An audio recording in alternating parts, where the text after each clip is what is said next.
Uma igreja centrada no Evangelho. O que é uma igreja centrada no Evangelho?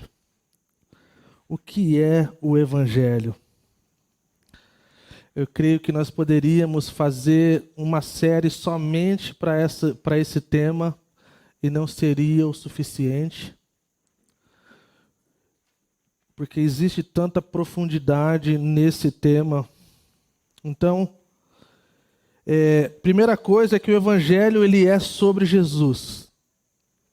Ele, em todos os aspectos, ele nos aponta como o Evangelion, que vem da palavra de mensageiro, de anjo, né?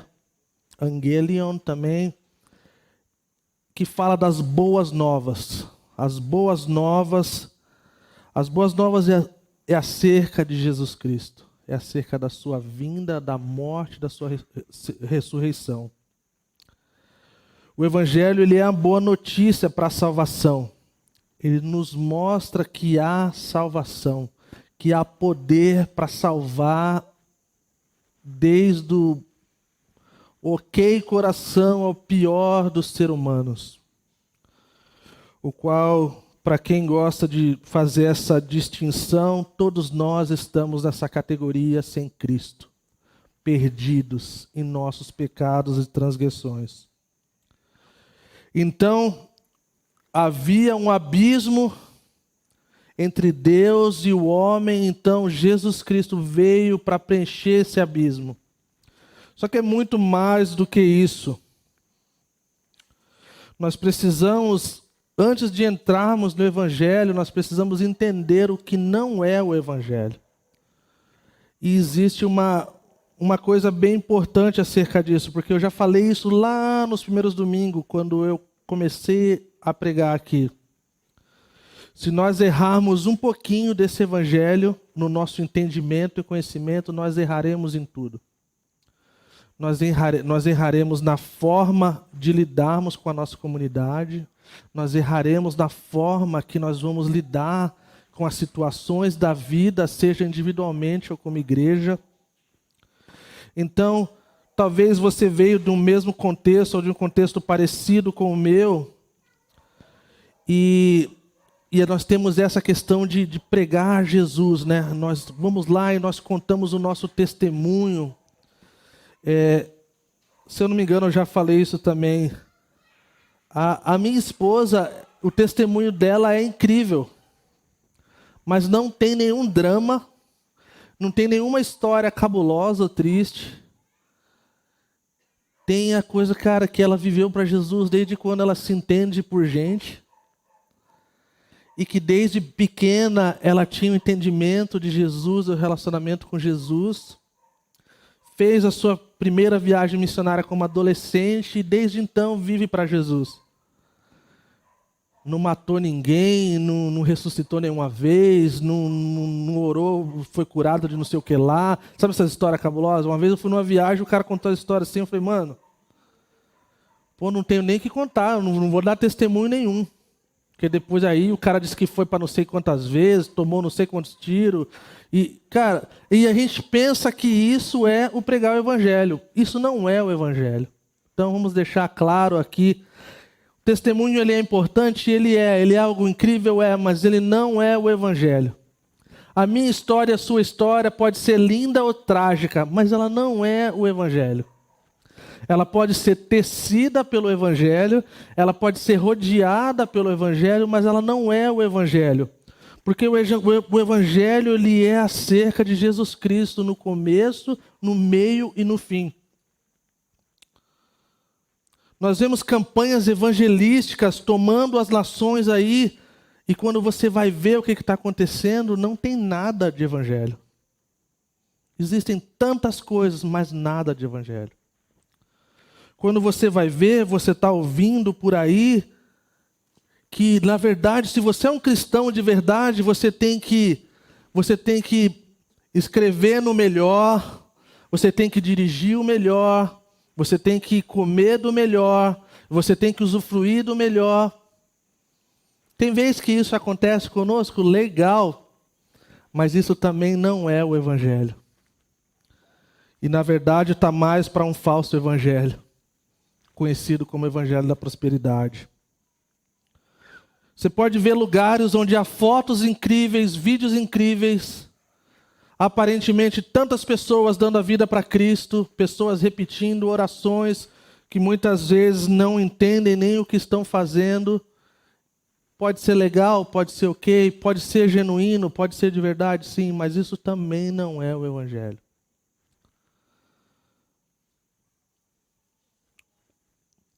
Pessoas deram a vida por esse evangelho. O evangelho puro e de verdade. Se você vê a história da igreja, pessoas morreram por essa fé no evangelho.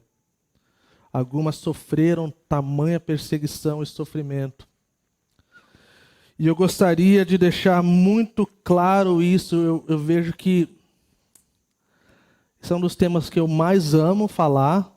É um dos temas que eu tenho mais temor em falar. Mas eu queria deixar claro algumas coisas para a nossa igreja e para quem estiver nos ouvindo acerca do meu compromisso com o evangelho. Romanos 1, versículo 16, diz assim. Isso aí, tem pessoal que está afiado aí já. Eu não me vergonho do evangelho, porque é o poder de Deus para a salvação de todo aquele que crê. Primeiro do judeu, depois do grego. Então o evangelho, ele é o quê? Ele é o poder de Deus para a salvação para todo que nele crê. Paulo falou, eu não me envergonho do evangelho. Nós temos nos envergonhado de tantas coisas que têm aparência de evangelho, que são citados no meio de versículos, que são usados versículos para dizer que tem a ver com o evangelho, que são usados e jogados para fazer com que as pessoas façam coisas, acreditem em coisas e se tornem seguidores de coisas. Mas não é o evangelho. Nós podemos, assim como Paulo, falar que nós não nos envergonhamos do evangelho, porque o evangelho puro, genuíno, ele é o poder para salvar pessoas. Essa é a morte e ressurreição de Cristo, que tem esse poder de fazer um pecador separado de Deus ser filho, fazer parte da família, pertencer. O evangelho não é sobre ninguém além de Jesus Cristo.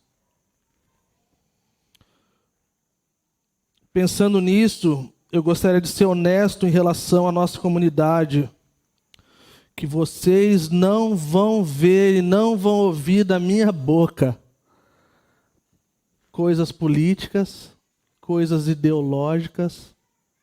Vocês não vão ouvir, gente. Eu tenho um compromisso e uma aliança com o Senhor das Escrituras. E parte da fidelidade que eu tenho com isso é de não misturar. Já tem pessoas fazendo isso o suficiente. Parte da vergonha que nós temos passado como cristãos tem a ver com isso. Então, eu lembro do primeiro domingo que eu ensinei e eu falei e eu volto a dizer. O meu compromisso é com as Sagradas Escrituras. E o resto eu deixo na mão de quem tem poder para fazer muito mais do que nós pedimos ou pensamos. Aquele que tem poder de transformar as nossas paixões e os nossos ídolos e tirar as coisas que nós não precisamos ter. Eu também não creio que um pastor precise ter que falar toda semana sobre um evento que está acontecendo nas redes sociais ou na TV. Vocês não vão ouvir isso de mim, gente. Toda semana eu estou no escritório, eu estou em casa, eu estou numa cafeteria, gastando horas de estudo e oração e preparo para entregar a mais pura palavra de Deus. Tentar o menos possível ter interferência em relação a essas coisas. E deixar isso na mão de Deus. podem chamar de isentão ou o que for. Eu só não quero ser isento às Escrituras. Eu só não quero faltar com compromisso com as Escrituras. Eu não acredito que Deus deseja isso de mim. Eu queria ser honesto com vocês. Eu sei que talvez eu possa desapontar alguns de vocês. Sinto muito, mas não sinto. Porque eu tenho essa convicção no meu coração. Você tem liberdade de falar comigo sobre qualquer assunto, e se você quiser conversar, nós vamos conversar. Quando algum pastor falar abobrinha, ou falar coisa que não deve, ou parecer não sei o que lá de esquerda, não sei o que lá de direita, eu vou estar aqui no domingo ensinando as Sagradas Escrituras. E assim como eu faço com os meus filhos, eu vou fazer com vocês. Eu não ensino meus filhos a fazerem coisas erradas. Não preciso. Eu ensino o contrário. Eu tenho que ensinar meus filhos a não mentir. Mentira já vem no pacote da queda. Eu preciso ensinar meus filhos a amarem seus irmãos, suas irmãs, a brincarem bonitinho. Porque socar já vem no pacote da queda. Então eu queria ser honesto com vocês em relação a isso. Falo isso com grande temor. O mês que vem a gente entra no mês conhecido como o mês da reforma, o qual na Calvary talvez não temos o hábito porque nós não queremos nos associar com os neocalvinistas, mas nós acreditamos na reforma. Nós acreditamos que Deus usou para a glória dele e ainda reverbera. 500 anos depois, nós continuamos crendo no solas. O solas é importante para o cristianismo. Talvez com um pouco menos de extremismo e radicalidade. Mas nós acreditamos só nas Escrituras, só pela fé, todas essas coisas. Nós acreditamos, gente. E eu estou ainda num debate se a gente vai entrar nos 5 solas ou se a gente vai só fazer uma noite especial dos solas, mas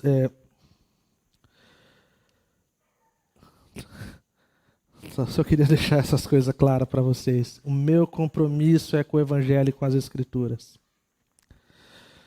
E eu queria encorajar vocês a fazerem o mesmo. Eu queria recomendar a essa igreja a graça de Deus. E deixar o seu coração e o meu coração ser calibrado pelo que é eterno, pelo que é bom. Um dos grandes orgulhos, se eu posso assim dizer, é ver que o nosso feed do YouTube, da nossa igreja, está recheado de coisas de Deus e de Jesus. Quando as pessoas vão olhar lá, eu me sinto encorajado.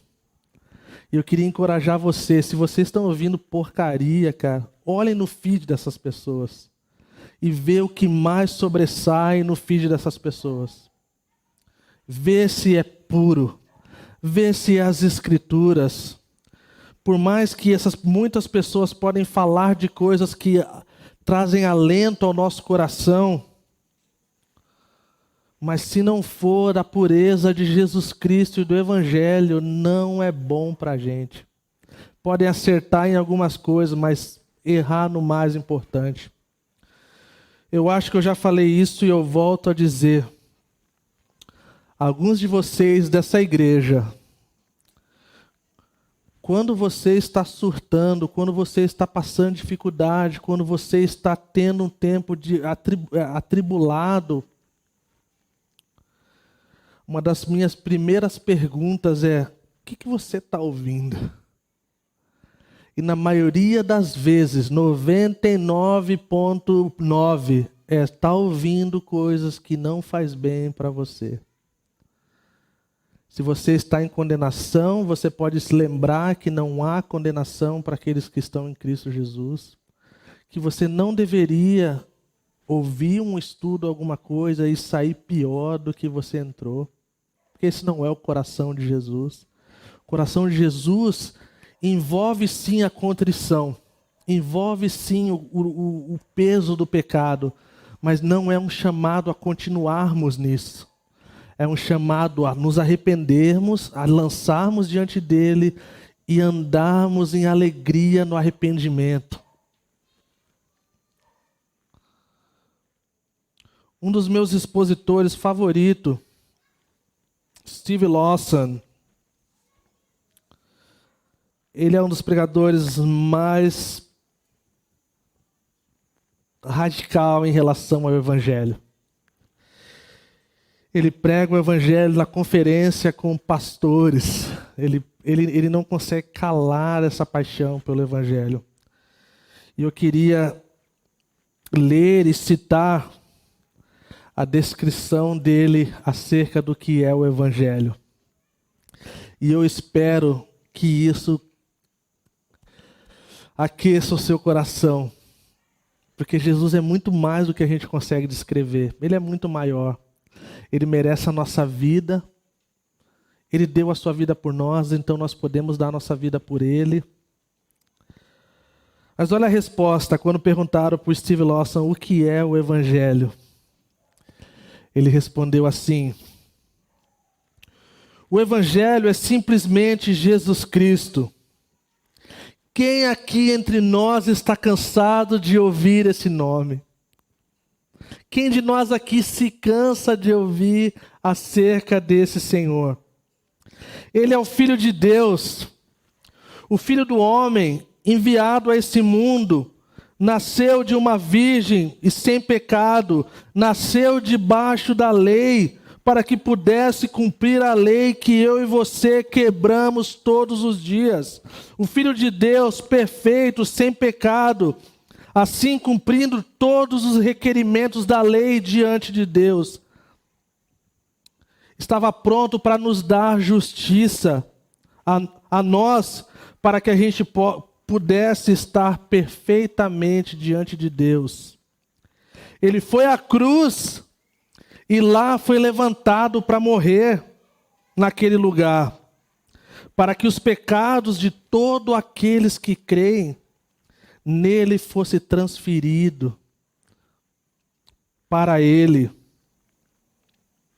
Ele que não conheceu o pecado, se fez pecado por nós para que pudéssemos nos tornar a justiça de Deus. Foi através dessa morte que ele redimiu os pecadores e os tirou do mercado da escravidão do pecado. Nos redimiu das tiranias e das amarras de Satanás que estavam sobre as nossas vidas, e foi através dessa morte que Jesus Cristo proveu salvação de graça a todo aquele que invocar o seu nome. Foi na cruz também, depois também, que nós ouvimos e continuamos a ouvir que está consumado. Ele não falou, eu estou consumado, ele falou, está consumado. Ele completou a missão da salvação que ele veio para esse mundo para cumprir. Ele foi enterrado na tumba de um homem rico, e no terceiro dia, pelo poder de Deus, ele ressuscitou.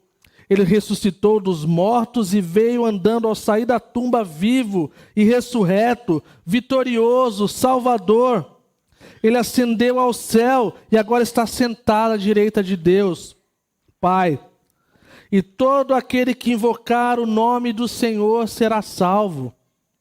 Ele é poderoso para salvar qualquer um que invocar o seu nome.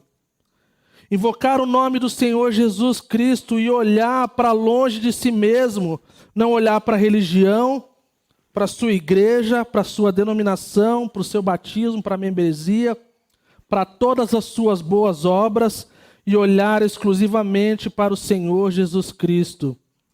Ele disse que aquele que vier a mim, eu jamais o lançarei fora. Ele ama salvar pecadores, ele também é conhecido como amigo dos pecadores. Ele veio para buscar e salvar o perdido. Ele não veio para o justo, ele veio para o injusto. Ele não veio como médico para o são, ele veio para o doente. Será que nós podemos reconhecer quão pecadores nós somos? Será que nós podemos reconhecer quão doente nós somos por causa do pecado que nos afasta desse Deus tão bom? Isso nos mostra, diante dessa nossa incapacidade de salvarmos a nós mesmos. Nós precisamos de um Salvador. Então eu e você podemos invocar o nome dele e dizer: Senhor Jesus, salva-me, eu sou o pior dos pecadores, mas a sua graça foi oferecida e estendida a pecadores como eu. Se você invocar esse nome, nesse exato momento, eu prometo para você que pela autoridade da palavra de Deus, que ele vai te salvar. E hoje vai lavar os seus pecados, você será limpo e purificado dos pés à cabeça.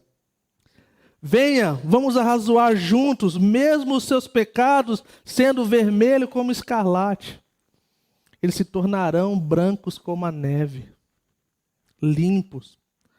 Se você invocar o nome dele, ele dará a sua justiça. É um presente gratuito. A substância e o assunto do Evangelho é Jesus Cristo. E é nisso que nós fundamentamos a nossa vida. É nessa verdade que nós temos plena confiança de que nós estamos fazendo a coisa certa. De que não há lugar melhor de entregarmos a nossa vida do que as mãos de Jesus Cristo. Eu queria ler com vocês 1 Coríntios capítulo 15, versículo de 1 a 4, que descreve um pouquinho desse evangelho, um pouco mais. 1 Coríntios capítulo 15, versículos de 1 a 4. Diz assim: Irmãos, quero lembrar-lhes o evangelho que lhes preguei, o qual vocês receberam e no qual estão firmes. Por meio deste evangelho vocês são salvos, desde que se apeguem firmemente à palavra que lhes preguei. Caso contrário, vocês têm crido em vão. Pois os que primeiramente lhes transmiti foi o que recebi, que Cristo morreu pelos nossos pecados, segundo as Escrituras, foi sepultado e ressuscitou ao terceiro dia, segundo as Escrituras. Então, o que faz uma igreja centrada no Evangelho não é citarmos o nome de Jesus toda hora e falarmos que nós somos centrados no Evangelho toda hora. Isso não faz com que a gente seja uma comunidade centrada no Evangelho. Existem elementos que são importantes para que essa realidade centrada no Evangelho se torne verdade. Tem pessoas como Mark Dever, que é um pastor batista, gastou um bom tempo escrevendo um livro chamado 9 Marcas de uma Igreja Saudável. Existem muitas coisas muito interessantes nesses livros. E algumas coisas, na verdade, sim, eu tenho conhecimento desses livros e algumas coisas na verdade, é uma das fontes que eu bebo. Achei interessante a perspectiva. Tem o reverendo Nicodemos, ele foi perguntado quais seriam as marcas mais importantes de uma igreja centrada no Evangelho. E interessante que ele citou essa questão do pós-reforma. O que aconteceu no pós-reforma? Há essa ênfase que nós temos na Calvary Curitiba, na Calvary no geral, que é essa ênfase. Ele citou 3 pontos. Primeiro, a pregação bíblica expositiva. Então, o que faz disso? Isso faz com que a igreja receba alimento saudável. Isso faz com que a igreja seja alimentada de forma bíblica, da melhor forma. Não é a forma certa, não é a única forma, mas é uma forma de nós andarmos de forma o mais próximo do que a gente pode de deixar as Escrituras falar pelas Escrituras. Então, nós temos essa ênfase na nossa comunidade, nós temos essa questão com o estudo indutivo, o qual nós repetimos e continuamos a repetir, e você vai cansar de ouvir sobre essa questão de ler o texto, reler o texto, ler de novo, e aí então você observa, então você rabisca, e você então interpreta, e depois você aplica. Todos os nossos estudos são tecidos dessa prática do estudo indutivo. Então, por isso que nós dedicamos, como parte do DNA da nossa igreja, a exposição bíblica. E lembrando que logo, logo nós voltaremos para seguir de forma sistemática. Vamos pegar um livro aí, já estou me preparando, então fiquem ligados, logo, logo vou anunciar para a gente começar a ler junto. Os caras já estão aí, tipo, apostando qual livro que é, qual evangelho que é. É o evangelho. O evangelho de acordo com... Não é o evangelho. Viu só? Como há uma diferença aí. Então ele fala que essa é uma das características, essa é uma das marcas importantes. Então, quando alguém sai da Calva de Curitiba para ir para uma outra cidade, para ir para um outro país, a gente sempre fala assim, cara, como eu quero arrumar uma igreja. Assim, você procure uma igreja que dedica à exposição bíblica. Uma igreja voltada para o ensino saudável das Escrituras, que não é dedutivo, mas é indutivo. Ele traz o que as Escrituras estão falando, ela não é mexida, ela não é deturpada. E aí ele segue, ele fala também da prática das ordenanças, que é o batismo e a ceia. Interessante, porque aparentemente, meio que óbvio, parecia que toda a igreja cristã evangélica praticaria o batismo e a ceia, mas parece que até nisso tem alterações.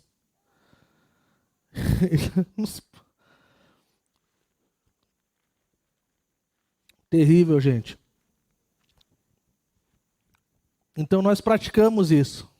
Nós cremos no batismo como ordenança. Nós temos a ceia, nós estamos fazendo agora no último domingo do mês, devido à situação da pandemia também. Antes acontecia todo domingo de forma bem assim espontânea. Então nós cremos nisso. E é interessante que João Calvino, ele adiciona uma coisa aí nesse pós-reforma de que dá essa marca de uma igreja que tem o evangelho como centro.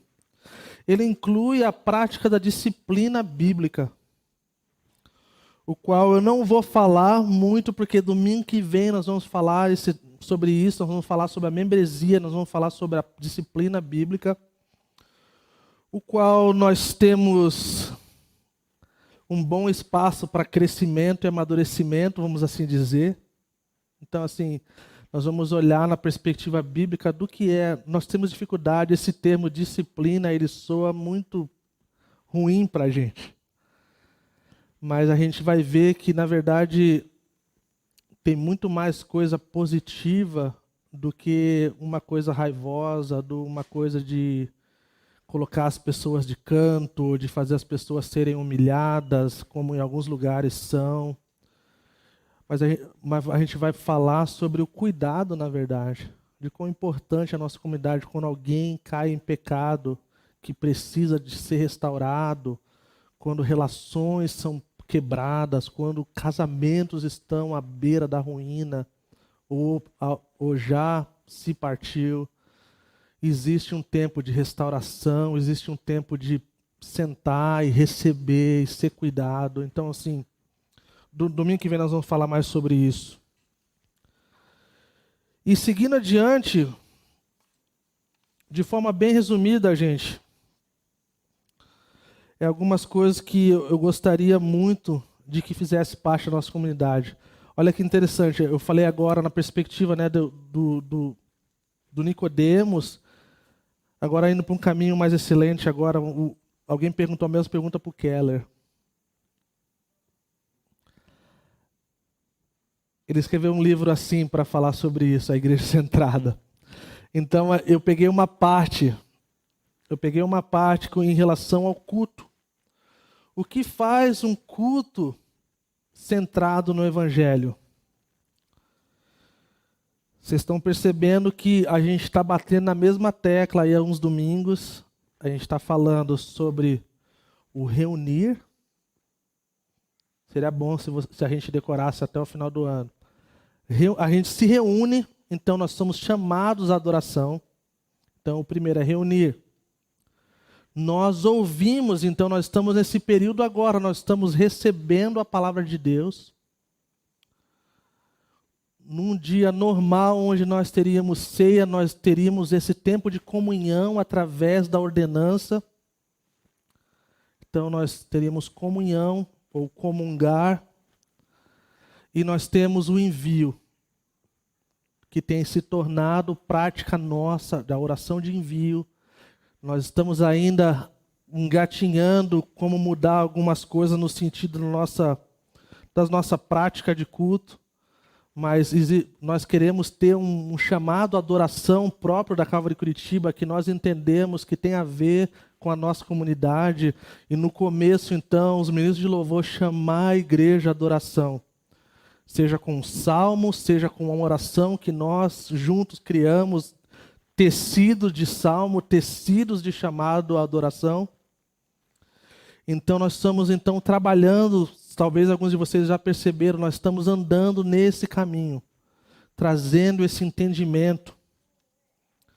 E olha que interessante o que o Keller acha, num dos capítulos do livro Igreja Centrada, ao qual eu super recomendo, é um livro incrível, para quem já segue aí o Bibo no Bibotalk, cara, no BTcast, tem um negócio inteiro, assim, não sei quantos episódios que tem, cara, mas é bem extenso, assim, é um para cada capítulo. E aí, cara, tem o Bibo, tem o Diego Bittencourt, tem o Igor Miguel, cara, uma galera, assim, sensacional. Super recomendo. Vocês vão ser abençoados, gente, de verdade. Esperamos aí logo que a gente possa ter a nossa lojinha da Calvary aí com os livros. É um dos sonhos que eu tenho, de ter a nossa livraria e que seja um lugar onde as pessoas possam encontrar boa literatura e possam ter um entendimento melhor das Escrituras. Olha que interessante, ele acredita que uma igreja centrada no Evangelho precisa ter semanalmente, constantemente, a presença de não cristãos. E ele pensa nisso, ele baseia em Atos 2, 40, 42, que fala sobre a questão do acrescentar. De quão importante é essa dinâmica no reino de Deus, na comunidade, o quanto nós precisamos dessa dinâmica. Muito interessante, porque isso condiz com o que a gente tem orado, isso condiz com o que a gente tem sonhado, de ver pessoas vindo ao conhecimento de Jesus Cristo. E o quanto mais frequência a gente puder ver isso acontecendo, mais glória vai ser para Deus. Então isso nos desafia como igreja a termos relacionamentos genuínos com pessoas que não são da fé, de abrirmos mais uma vez nossos lares para pessoas que não são da fé. E quem sabe elas vão se sentir interessadas nesse Senhor que nós falamos que é o nosso Senhor. Olha que interessante que o ponto número 2, ele fala sobre a ordem do culto, acerca do cristão e a adoração. Então, como vocês estão vendo, existe uma necessidade de nós pensarmos acerca disso.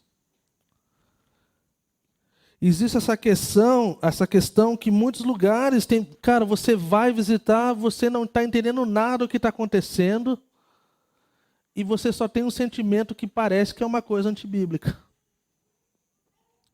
Nós queremos ser uma igreja que as pessoas elas possam vir e não sentir essa estranheza de vermos cantando coisas estranhas, de ver falando coisas estranhas. Então, assim, nós estamos tentando o máximo de poder comunicar o Evangelho, as Escrituras, de uma forma que todas as pessoas que vêm aqui possam ter esse conhecimento. E por isso que alguns dons nós guardamos para alguns cenários diferentes, não no culto de domingo à noite. Porque a palavra nos instrui isso. Se você quiser ler, você pode ler 1 Coríntios 14, que é da instrução acerca do culto. Então, junto com esse ponto número 2, ele fala da importância de um culto compreensível. Então, para mim, uma das formas de ser um culto compreensível, né, ele fala, 1 Coríntios 14, 23. Assim, se toda a igreja se reunir, todos falarem línguas e estarem alguns não instruídos ou descrentes, não dirão de vocês, estão loucos? Nós já temos loucura suficiente na Câmara de Curitiba, amor. Nós não precisamos de mais loucura. Amém? Não, nós queremos que a mensagem ela possa ressoar e fazer sentido para qualquer tipo de pessoa. Porque, afinal de contas, se nós estamos compromissados com o Evangelho, qualquer pessoa vir aqui vai ouvir que Jesus, de acordo com as Escrituras, morreu na cruz, 3 dias depois ele ressuscitou, e ele ascendeu os céus, e ele disse que vai voltar. As pessoas, no máximo, vão voltar para casa pensando, cara, como é que funciona isso? Como funciona? Como é esse negócio? Eu já comentei com alguns de vocês, quando eu me converti, o meu melhor amigo tinha sofrido um acidente e havia morrido. E eu não tinha ninguém da minha família da fé ou coisa do tipo, mas eu tinha uma convicção de que a única forma que eu podia ver meu amigo de novo é se eu fosse cristão. Eu tinha essa convicção dentro de mim, eu preciso descobrir agora como é que é esse negócio de Jesus. E aí um dia aconteceu. Então, essa é uma das coisas que nós precisamos, nós realmente colocamos ênfase. Então, um outro ponto que ele fala, eu gostaria de ler junto com vocês, é a exposição contínua da graça. E isso, mais aqui como é que eu posso dizer? Um teaser da membresia, é que o fundador da Calvary, o pastor Chuck, ele tinha uma coisa incrível acerca da graça. Ele confiou o pastoreio em pessoas que a maioria de nós não confiaríamos. Ele tinha esse negócio assim, eu prefiro errar na graça do que na lei. Porque se eu errar na lei, eu vou sofrer na lei. E o dia que eu precisar de graça, eu vou ter lei. E por incrível que pareça, deu certo. Até eu pude ser um pastor da Calvary. Tem esperança para alguns de vocês. Aleluia. Vamos lá. Tito capítulo 2, versículo 11 a 13. Que diz assim, porque a graça de Deus se manifestou salvadora a todos os homens. Ela nos ensina a renunciar à piedade e às paixões mundanas e a viver de maneira sensata, justa e piedosa nessa era presente, enquanto aguardamos a bendita esperança, a gloriosa manifestação do nosso grande Deus e Salvador Jesus Cristo. Vejam isso, pessoal. A graça de Deus, ela nunca nos leva ao caminho contrário da piedade. O que você vê por aí, o pessoal falando da graça para viver de acordo com seus desejos carnais, nós chamamos na teologia de hipergraça, que não é a graça bíblica. Mais uma vez, Versículo 12 fala que ela nos ensina a renunciar a piedades e às paixões mundanas e a viver de maneira sensata, justa e piedosa nessa era presente. Isso que é a graça de Deus. Por isso nós precisamos dar ênfase a isso. Por isso que a nossa igreja precisa ser centrada no Evangelho, porque o Evangelho, ele inclui essa graça. Essa graça, ela nos impede, nos ajuda a vivermos uma vida piedosa, nos impede de cairmos em coisas que não faz bem. Ela nos faz entender o quanto nós somos necessitados de graça. Uma vez eu perguntei para o meu pastor o que ele faria se a filha dele aparecesse grávida antes do casamento. Ele olhou para mim assim e disse assim: eu ia fazer o máximo para agir como se fosse qualquer pessoa da minha igreja que eu amo e que eu iria ser gracioso. Que alguém, quando erra, ele está quebrado, ele não precisa de palavras duras, não precisa de rejeição, não precisa de julgamento. Eles precisam de carinho, de amor. Vocês já viveram isso, gente? De ter pessoas quebradas no pecado, cara, e vir diante de você, e você só querer amar, e você só querer falar: você está perdoado, vai ficar bem. Muitos de nós experimentaram o contrário, de nós estarmos quebrados em nossos pecados e nós recebermos julgamento, palavras duras que machucam. Então eu oro para que a nossa comunidade seja tecida de uma exposição contínua da graça de Deus em nossas vidas. Ah, mas não vai passar a mão nas costas? Não, não é disso que a gente está falando. Se você olhar para a vida de Jesus, você vai ver que ele foi doce, amoroso e carinhoso com a maioria do pessoal, que eram os excluídos, que eram os vulneráveis, que eram os marginalizados. Agora, quando se trata dos fariseus, Jesus, ele era duro. Ele agia com força, ele agia com rigidez. Porque ele sabia que o coração deles estava no lugar errado. Então, que a nossa comunidade seja uma comunidade onde pessoas não cristãos possam vir e sentar aqui e sentir que eles são bem-vindos. Que os nossos cultos possam transmitir essa realidade de Jesus Cristo e do Evangelho. Que possa ser algo compreensível da forma que nós expomos, e que a graça de Deus seja sobre a nossa comunidade. Nós precisamos de graça, gente, mais do que a gente acha que a gente precisa.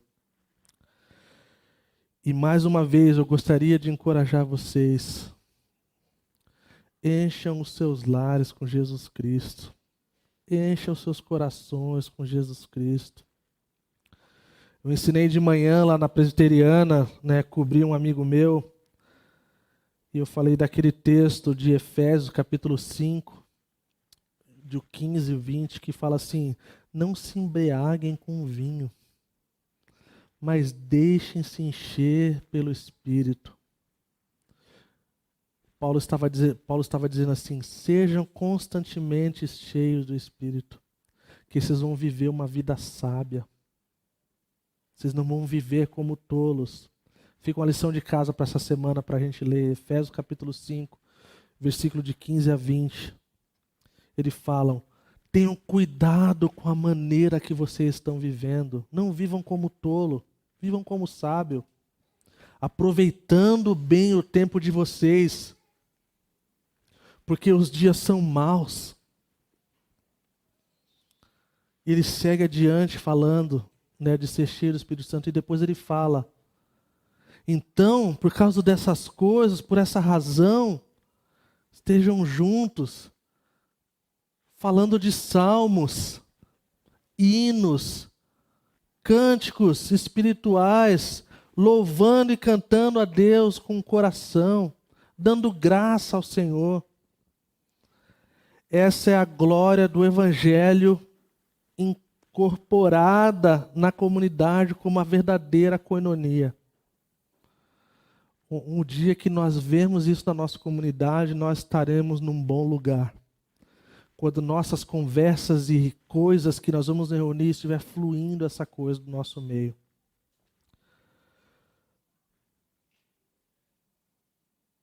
E mais uma vez eu volto a dizer,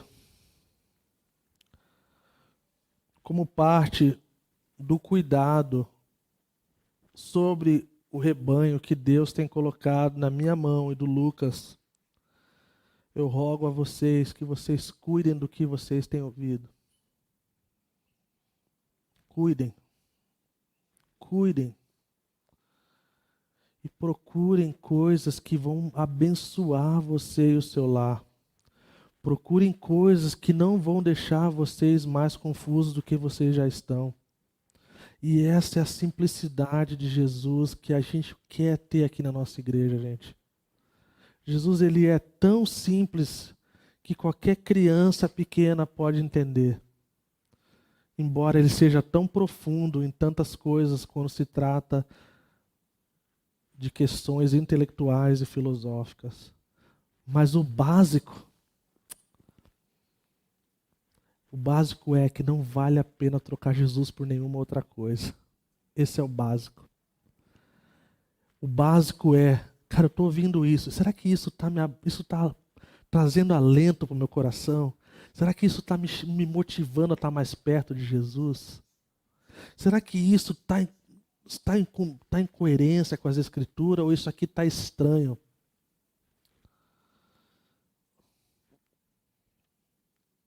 Eu não vou falar nome, nunca vou falar nome de pessoas que estão falando coisas por aí, pessoal. Mas só para fechar esse tempo, eu gostaria de ilustrar um tipo de coisa que eu vi um tempo atrás. Tem um cara muito famoso aí, ele disse que ele sabe quem é o anticristo. E ele não ia contar para o cara ter chance de se converter. Desse naipe, pessoal. Então, assim, seria hilário se não fosse triste, né? Cara, vamos se dedicar ao que é puro, ao que é simples, cara. Então eu rogo para que vocês possam fazer isso. Eu me estendi, tá bom? Continuo com o meu compromisso de que eu prefiro lidar com coisas difíceis assim no 1 a 1, não aqui na frente. Então, assim, não tenho desejo no meu coração de mandar recado para ninguém, assim. Na verdade, nesses últimos meses eu falei com quase todos vocês da igreja, então, assim, ninguém precisa se sentir tipo, foi para mim ou foi não. Tipo assim, eu estou falando com todo mundo, incluindo a minha pessoa, tá bom, pessoal? E eu queria terminar esse tempo dizendo que como é importante, como pastor dessa igreja, afirmar que eu estou feliz de ser o pastor dessa igreja. Que eu estou feliz da confiança que Deus tem dado na minha vida de poder ser o pastor dessa igreja. E eu não sou perfeito e vocês sabem bem disso. E ninguém tem essa ilusão de ninguém acerca disso. Mas eu tenho um desejo, e essa tem sido a minha repetição. Eu quero ser o pastor de vocês o quanto vocês me quiserem que seja seu pastor. Eu quero cuidar de vocês o quanto vocês me permitirem cuidar de vocês. E eu tenho me esforçado para fazer isso com excelência e maestria. E eu só peço que vocês honrem as Escrituras. Não existe melhor coisa, como eu falo isso como um pai, né? Eu volto a dizer, não existe nada melhor para os pais quando eles veem os seus filhos bem. Não existe nada mais glorioso do que ver os filhos, os netos bem. E Agostinho falou que esse bem-estar, essa vida boa, ela se encontra num lugar, numa pessoa chamada Jesus Cristo. Então, gente, o apóstolo Paulo, ele fala assim: eu imploro para vocês, eu rogo pelas misericórdias de Deus, que vocês se ofereçam como sacrifício vivo, santo e agradável a Deus. As palavras que ele usa é eu rogo, eu imploro, eu clamo, porque vocês vão ser abençoados, vocês vão experimentar essa boa vida. Vamos colocar de pé e vamos orar.